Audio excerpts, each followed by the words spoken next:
Assalamualaikum warahmatullahi wabarakatuh. Pada kesempatan kali ini, kami kelompok 2 akan membahas tentang pertimbangan desain untuk mengakomodasi disabilitas. Sebelum masuk ke materi, pertama-tama izinkan saya dan teman saya untuk memperkenalkan diri kami.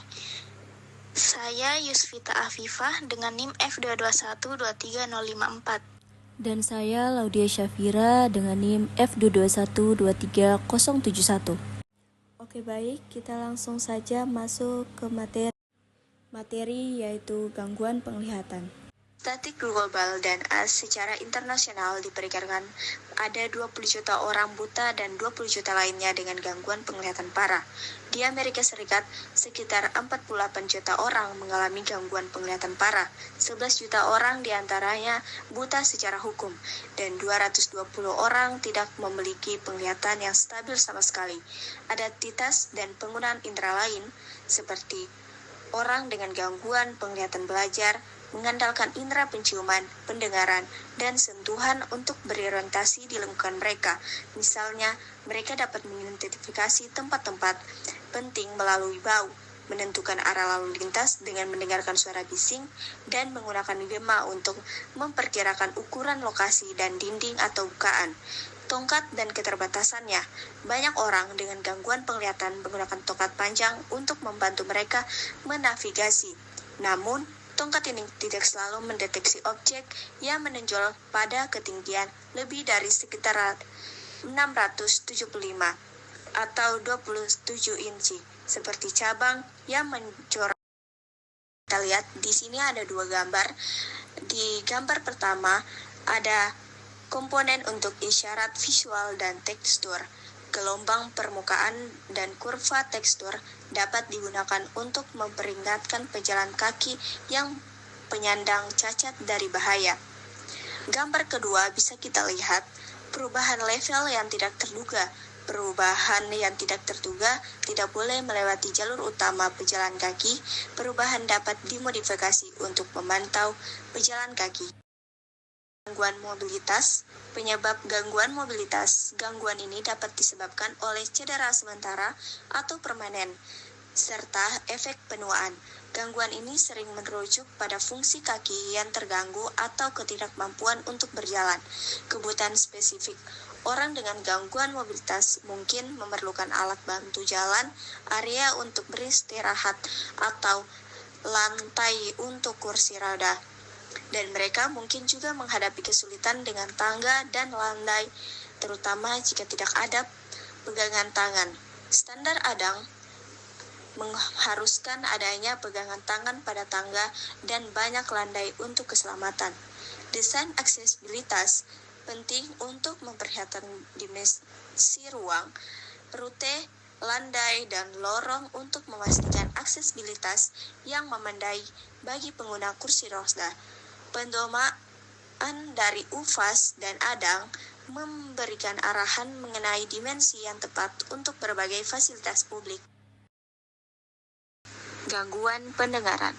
Kesulitan komunikasi. Individu dengan gangguan pendengaran mungkin menghadapi hambatan dalam menerima informasi lisan atau komunikasi peringatan yang hanya dapat didengar. Bahaya dapat timbul jika alarm tidak disertai dengan tanda visual lainnya. Pentingnya tanda visual. Tanda dan identifikasi visual yang jelas sangat penting untuk membantu individu dengan gangguan pendengaran dalam memahami informasi arah dan peringatan. Sistem pendengaran tambahan. Dalam situasi tertentu, ADANG mengharuskan penggunaan sistem pendengaran tambahan untuk membantu individu dengan gangguan pendengaran. Meskipun pedoman spesifik untuk area rekreasi luar ruangan belum sepenuhnya dikembangkan. Gangguan manual. Definisi. Gangguan manual mengacu pada fungsi lengan atau lengan yang tidak normal. Hal ini dapat mempengaruhi kemampuan seseorang untuk melakukan tugas yang memerlukan keterampilan manual. Masalah umum. Banyak orang mengalami kesulitan karena berkurangnya kekuatan lengan atau tangan mereka. Hal ini dapat disebabkan oleh penuaan, kondisi sementara seperti cedera, atau kondisi permanen seperti disabilitas tertentu.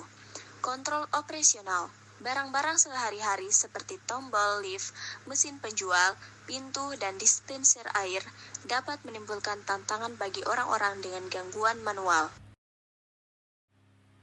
Yang selanjutnya yaitu rekomendasi atau saran. Untuk pelat dorong dan batang tarik direkomendasikan untuk gerbang dan koridor karena lebih mudah digunakan daripada knop atau pegangan. Kemudian untuk tombol besar dan knop ayun lebih disukai dibanding knop putar kecil yang memerlukan kekuatan lebih dan dapat menciptakan hambatan bagi pengguna. Lalu untuk peralatan yang dapat digunakan dengan tangan tertutup seperti dapat dioperasikan tanpa harus menggenggam erat atau memutar knop kecil.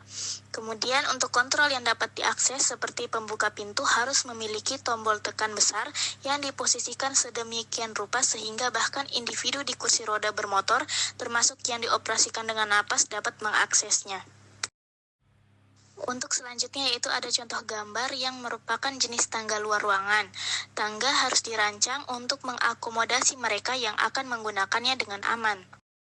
Selanjutnya yaitu gangguan belajar. Untuk kebutuhan desain sendiri, individu dengan disabilitas belajar memerlukan lingkungan yang dirancang khusus untuk membantu mereka menavigasi dan menggunakan ruang secara efektif. Untuk masalah umumnya sendiri yaitu tantangan dengan memori yang konsisten dan pemetaan kognitif dapat menyulitkan individu untuk memahami dan mengingat tata letak spasial. Simbol grafis seperti untuk jalur dan bahaya. Simbol dapat menunjukkan jalur, tepi lalu lintas, dan area berbahaya, meminimalkan risiko bagi mereka yang memiliki ketidakmampuan belajar. Untuk stimulasi memori, dapat menggunakan simbol-simbol seperti penyeberangan jalan yang dapat membantu menyegarkan ingatan mereka yang kesulitan berjalan. Bisa juga menggunakan bantuan literasi.